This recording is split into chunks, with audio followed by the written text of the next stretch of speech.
जय हिंद, नमस्कार। Deepak Tiwari Azamgarh YouTube channel पर आप सभी का बहुत बहुत स्वागत है। बहुत बहुत स्वागत है दोस्तों। आइए आज हम समझते हैं सूर्य के बारे में। जैसे सूर्य को जब हम पढ़ेंगे तो उन्हें 6 परतों में करके पढ़ेंगे।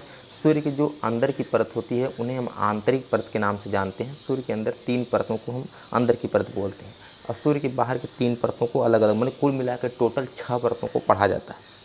सूर्य के संरचना के आधार पर सूर्य के 3 भाग हैं जो सूर्य को बांटते हैं अंदर की तरफ से। बाहर वाले को अभी बाद में पढ़ेंगे, पहले 3 वाले भाग को हम पढ़ लेते हैं। जैसे जो सबसे अंदर का भाग है हम उसे कहते हैं कोर। क्या कहते हैं? कोर कहते हैं। यह सूर्य का सबसे मध्य भाग है। क्या है? सबसे मध्य भाग है दोस्तों। इसका तापमान लगभग जो है 15 मिलियन से अधिक रहता है, 15 मिलियन सेल्सियस से अधिक रहता है। इसमें हाइड्रोजन का हीलियम में संलयन होता है दोस्तों। यह प्रक्रिया नाभिकीय संलयन प्रक्रिया कहलाती है दोस्तों। यह ईंधन जो होता है इसमें प्लाज्मा अवस्था में होता है। यह नाभिकीय संलयन अभिक्रिया के द्वारा यह संपन्न होता है। इसमें देखा जाए तो एक तो हो गया हमारा कोर जो सूर्य के सबसे मध्य में पाया जाता है। इसके बाद देखते हैं जो दूसरा है, यानी इस मध्य भाग, कोर के बाद वाला जो भाग है उसमें क्या होता है उसे समझते हैं। इंग्लिश में उसे बोलते हैं रेडिएटिव जोन। क्या बोलते हैं? Radiative zone.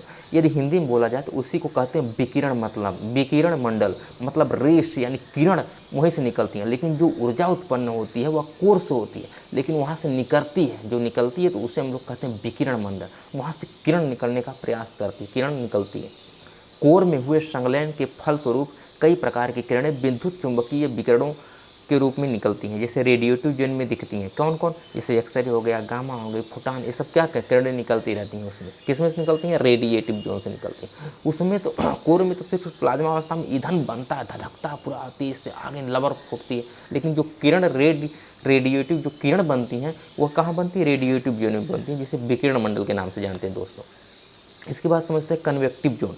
इसके बाद तीसरा होता है संवहन मंडल, माने अंदर से चलेंगे, सूर्य के एकदम अंदर से चलेंगे तो कोर हो गया। कोर के बाद रेडिएटिव जोन, रेडिएटिव के बाद कन्वेक्टिव जोन, जिसे हम संवहन मंडल कहते हैं दोस्तों। इसमें हाइड्रोजन के सेल पाए जाते हैं। हाइड्रोजन के बड़े बड़े क्या होते हैं? सेल पाए जाते हैं। सेल जैसे होते हैं एक के ऊपर एक, एक के ऊपर एक, ऐसे ऐसे सेल लगा रहता है दोस्तों, ठीक ना। तो इसमें सेल पाए जाते हैं जो अंदर की ओर बड़े होते हैं, अंदर की तरफ से ये बड़े होते हैं तथा बाहर की ओर छोटे होते हैं। कैसे होते हैं? बाहर की ओर छोटे होते हैं और इन्हीं के बीच में ऊर्जा के आगे का संवहन होता है। इनके बीच में ऊर्जा के आगे का संवहन होता है दोस्तों। और उसके बाद ऊर्जा क्या करती है? जैसे बाहर निकलती है। अभी बाहर वाली की बात तो हम बताएंगे इस सूर्य का, लेकिन पहले ये बता देते हैं इसके बाद ऊर्जा उन हाइड्रोजन के सेलों को जो है चीरती हुई ऊर्जा बाहर निकल जाती है। जो ऊर्जा बाहर निकल जाती है उसे हम हिंदी में सौर ज्वाला के नाम से जानते हैं। क्या जानते हैं दोस्तों? सौर ज्वाला के नाम से जानते हैं। इंग्लिश में बोला जाए तो उसे हम सोलर फ्लेम के नाम से जानते हैं। क्या? सोलर फ्लेम के नाम से। जब कोर में बहुत अधिक ऊर्जा बन जाती है तो वह सूर्य के तीनों परतों को पार करके हाइड्रोजन के सेल को चीरती हुई सूर्य की सतह को छोड़कर सौरमंडल में प्रवेश कर जाती है। कहाँ? सौरमंडल में। अब सौरमंडल में प्रवेश करेगी तो बुध, शुक्र, पृथ्वी, मंगल इस सबको क्रॉस करेगी, है कि नहीं? लेकिन जिसमें ऊर्जा अधिक रहेगी वही क्रॉस कर पाएगा। जिसमें ऊर्जा अधिक नहीं रहेगी वो से सूर्य अपने गुरुत्वाकर्षण के बल के कारण पुनः खींच लेता है। जिसे खींच लेता है उसे कहते हैं सौर कलंक के नाम से। वो काला धब्बा की भांति दिखता है, पृथ्वी से कभी कभी दिखाई देता है, तो उसे हम सौर कलंक के नाम से कहते हैं। कौन? वही जो सोलर फ्लेम उल्टा जो है पीछे फिर सूर्य की अपनी तरफ खींच लेता है। जिसमें अधिक ज्वाला रहती है वो तो धधकती हुई निकल के सौरमंडल में प्रवेश कर जाती है। लेकिन जो इन तीनों मंडलों को चीरती तो है सूर्य के, लेकिन निकल के आगे जाता है, लेकिन उसका टेम्परेचर कम हो जाता है, 6000 डिग्री सेल्सियस लमसम हो जाता है। वह वापस फिर सूर्य अपनी तरफ उसे खींच लेता है। जब खींच लेता है तो वह पृथ्वी से देखने पर धब्बा की भांति दिखता है, जिसे हम सौर कलंक के नाम से जानते हैं दोस्तों। इस देखा जाए तो उस ज्वाला के पास तापमान कम रहता है, उसके पास ऊर्जा भी कम रहती है और उसे हम वापस सूर्य खींच लेता है, इसलिए उसे सौर कलंक के नाम से जाना जाता है दोस्तों। उस ज्वाला के पास तापमान अधिक रहता है और सौरमंडल में दूसरे ग्रहों तक पहुँच जाती है। कौन?